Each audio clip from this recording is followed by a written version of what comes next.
Well, I've recently contacted the new President of the Australian Human Rights Commission. Her name is Rosalind Croucher. She's replacing Gillian Triggs. Dear Professor Croucher, we want to know her opinions about male genital mutilation and whether boys should have the fundamental human right known as genital integrity. So this is what I've asked her. Dear Professor Croucher, could you please tell me the Australian Human Rights Commission's policy, your policy on genital integrity as a fundamental human right for male children? Despite the Human Rights Commission motto, everyone, everywhere, every day, there would always appear to be one exception to that rule: genital integrity as a fundamental human right for male children. That's the one exception, isn't it? It's the one exception to the human rights rule. When I asked Sex Discrimination Commissioner Elizabeth Broderick to defend genital integrity as a human right for male children, she replied that protecting boys from the neurotrauma and psychotrauma, the deliberate genitourinary injury, the gender-based violence that is male genital mutilation, was not a priority. She said it was not a priority of hers. That's what she said. I noticed that the most recent Sex Discrimination Commissioner, Kate Jenkins, too, has shown not the slightest concern about genital integrity as a human right for male children. And that, clearly, judging by her Twitter feed, women's football is more of a pressing concern for her than is protecting non-consenting and defenceless male children from a barbaric knife rape. I would think that since girls are already protected from genital cutting by sex discrimination law, that boys too should not be singled out just because of their gender. In the entire history of the Human Rights Commission, not one Sex Discrimination Commissioner has ever yet seen fit to utter a single word in defence of genital integrity as a human right for male children. Nor has any president. Thousands upon thousands of male children have gone screaming under the male genital mutilation blade for year after year, and the HRC, that is the Human Rights Commission, did never defend them from this human rights violation. Since the National Children's Commissioner, Megan Mitchell, was appointed more than 4 years ago, she has not ever seen fit to defend the genital integrity of one male child. Thousands of boys have been subject to male genital mutilation during her tenure. Again, Megan Mitchell can find time to tweet pictures of her pet dog, but can't bring herself to utter a single word. She can't. She can't bring herself to utter a single word or tweet a word in defence of genital autonomy for boys. And yet she was appointed to, presumably valiantly, defend the human rights of all children. And she certainly tweets about herself as a champion of children's rights. That's what she calls herself, a champion of children's rights. She's no champion as far as I'm concerned. She's not. In a recent annual report a year or so back, Mitchell claimed that a fetus merely subject to hearing its parents arguing while in the womb could, as a consequence, be subject to permanent neurological and psychological damage. Strange, then, that she's shown no concern whatsoever for the neurotrauma and psychotrauma that male genital mutilation, a deliberate genitourinary injury and disfiguration, must cause to newborn infant males. She doesn't appear to have ever visited any male genital mutilation wards on her listening tours.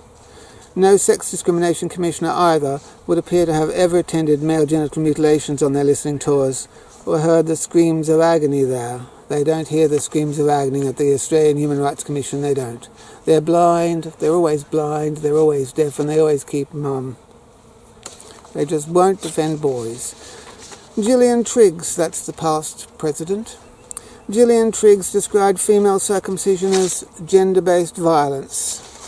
At a conference she attended on FGM, I cannot help but notice that Gillian Triggs did never utter a single word in defence of genital integrity as a fundamental human right for male children, though professing that she believed all children should be educated in their fundamental human rights. Yes, she said all children should be educated in their fundamental human rights. She did certainly never dare describe male genital mutilation as gender-based violence. She didn't. She used the term gender-based violence to describe FGM, but she didn't use that to describe MGM. MGM certainly looks and sounds like gender-based violence to me. If you search your Human Rights Commission website, you'll find that there is nothing there whatsoever to educate male children on their right to genital integrity as a fundamental human right. The Human Rights Commission treats male children in a differential and unfavourable manner. Why is this? The Human Rights Commission has made no attempts to educate boys about their rights to genital integrity, where girls, and now intersex kids as well, are defended and expect of genital integrity as a fundamental human right. Mr. Edward Santow, Human Rights Commissioner, has recently been arguing for genital integrity rights for children born intersex. He has not seen fit, however, to defend genital integrity as a human right for male children. So the Human Rights Commission clearly supports genital integrity rights for children born of female gender or intersex gender. It does not, however, support genital integrity rights for children of the male gender, and never has. 50% of the population are left undefended on grounds of their gender. Why is this? Incidentally, the RSPCA informed me that it is illegal in Australia to circumcise an animal, whether it be of the male, female, or intersex gender. I hope I shouldn't have to spell out to you, of all people. This is Rosalind Croucher I'm addressing, the President of the Australian Human Rights Commission. I hope I shouldn't have to spell out to you, of all people. I do have to spell it out though, don't I? I do have to fucking well spell it out. I hope I shouldn't have to spell out to you, of all people, how genital integrity of boys is a right protected by several international human rights instruments, such as the Universal Declaration of Human Rights, the International Covenant on Civil and Political Rights, and the United Nations Convention on the Rights of the Child. Please tell me, what is your policy on genital integrity as a fundamental human right of male children? Is genital integrity a fundamental human right of male children or not? If Human Rights Commission policy is that genital integrity is not a fundamental human right to be enjoyed by children of the male gender, please provide me with reasons for this. Furthermore, if genital integrity as a fundamental human right of the male gender is something that the Human Rights Commission refuses to defend, then I think it would be only reasonable to make this clear on your website and to give an explanation why. Interactive cartoon displays for children about Magna Carta may mean nothing to the modern Australian boy screaming in agony under the genital mutilation knife. Male genital mutilation is genitorture of a child and is preventable. So that's what I've written to President of the Australian Human Rights Commission, Rosalind Croucher. Let's see if she tries to wriggle out of that one. Yes, the Australian Human Rights Commission, Gillian Triggs said, I believe that all children should be educated in their fundamental human rights. So she's got an interactive cartoon about Magna Carta, but nothing about protecting boys' genitals from being sliced up. See you then.